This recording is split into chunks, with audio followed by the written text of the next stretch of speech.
Ravens versus Chiefs. Post-game analysis. Boy, this is a tough pill to swallow. Okay, so we might have to eat our words just a little bit. But hey, real fans stick with our squads through hot and cold, through thick and thin, through wins and losses. First L of 2020, already in week 3. The 16-0 prophecy will not be fulfilled this year. Oh well. Now me personally, even though I am a die-hard Raven, I am also a realist. I personally didn't have us going undefeated, but you know how these bandwagons work. I knew we were going to have to take our L at some point. It just really sucks that it had to be the Chiefs though. Again. But look, we're all too familiar with the bright mind of Andy Reid over the years. The amount of raw talent that is stacked on that Chiefs roster. And not to mention the seemingly limitless ability of one Patrick Mahomes. This man was on fire like the Human Torch last night. 4 TDs through the air, one of which was to his lineman. Okay, just complete disrespect. And add yet another 6 on the run. The man was a machine, okay? And was in on every last one of those 34 points. Now, if any team in the league is going to give you problems, this might be the one. Not to mention, they just added one Clyde Edwards-Helaire in this year's draft, which he already looks like he's getting primed and ready to appear in his first Pro Bowl this year. But don't get it twisted, even with all that being said, despite last night's performance, which, I mean, let's be honest, we're gonna have those from every now and again from time to time. I still believe we have the better team. Just not yet. Now, the Ravens had some success on offense early on, but that was quickly shut down faster than a MacBook. Pretty much after that first drive, it was all kind of downhill from there. We just couldn't get absolutely anything going on offense. We were swagless. We just had no rhythm whatsoever. We were more offbeat than a drunk white girl at your house party trying to twerk that thing. Our boy Lamar finished with less than 100 yards through the air. You don't need me to tell you how atrocious that is.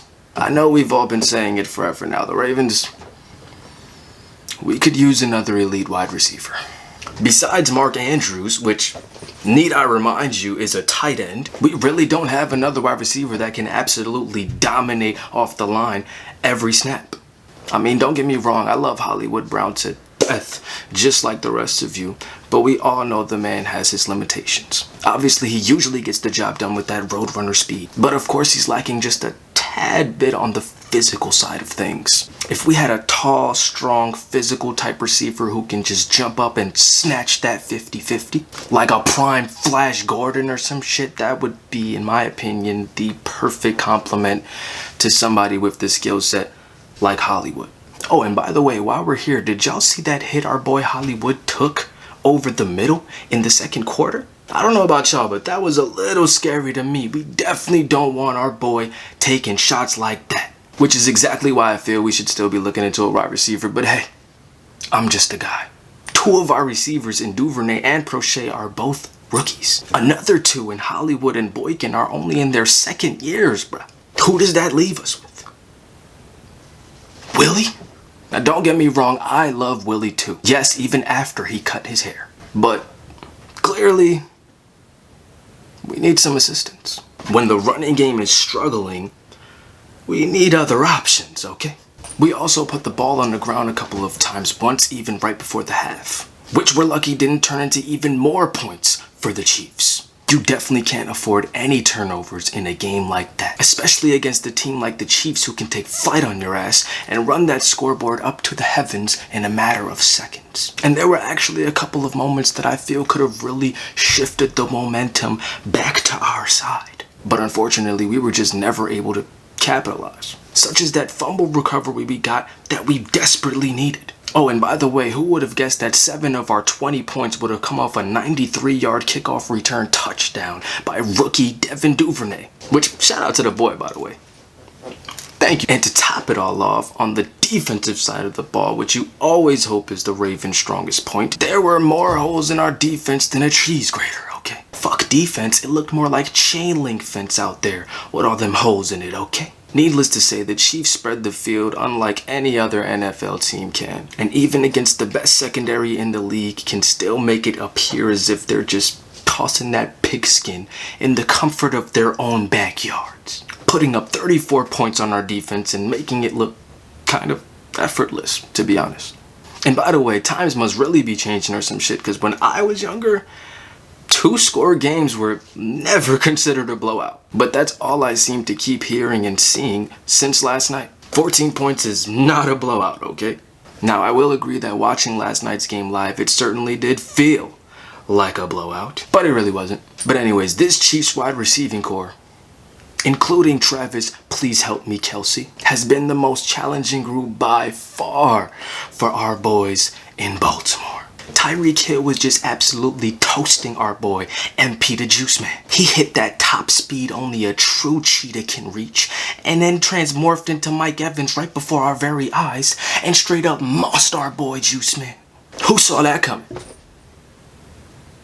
Not me. And then there was that Las Vegas slot machine level gamble of a cornerback blitz. I guess it was a classic Ravens L after all. You know, with barely any offense, questionable coaching calls, and gaping holes in the defense. The only thing that was really missing was a plethora of penalties. Then it would have 100% been your quintessential Ravens L that we're all too familiar with. So Ravens, I guess, got tired of getting beat deep and said, hey, you know what? Fuck, we're gonna send our fastest corner off the edge, Marlon Humphrey, and hope that he makes it to my homeboy before my homeboy makes it to the end zone. And sure enough, you fucking guessed it, our boy Marlo was just a tad second late on the sack. Got a free shot on my homeboy, but nonetheless, my homeboy got the ball off. Wide open down the seam, Miko Hardman for that nuclear missile. And can you guess who would have been covering Hardman if he wasn't sent on a blitz? You guessed it, our boy Hump. So yeah, overall it was just a terrible performance on all fronts by the Ravens, except for special teams. The best player on our team on the field last night was none other than the greatest kicker of all times, Justin Tucker himself. So yeah, now's the time for all you bandwagoners to hop off, okay? Okay, do it now while it's still early so we can decipher who's really here to stay and who's just here to play. But remember, both of these teams, the Chiefs and Ravens, are both located in the AFC now. Please keep in mind this is just the first time these two teams will meet this year. We most definitely will be catching y'all Chiefs down the roads in the playoffs. Please believe me. There are at least two things LaMarvelous has not done in the NFL yet, and that's win a playoff game and beat the Chiefs. And I'm here to tell you that this year, both of those things will be happening.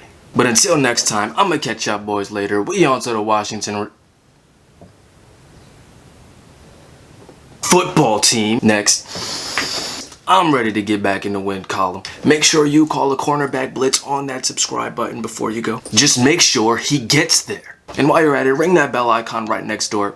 It beats knocking. By the way, if you're an MMA fiend like myself, might want to check out some of our other videos we got here on the channel. You know what I'm saying? Definitely more to come.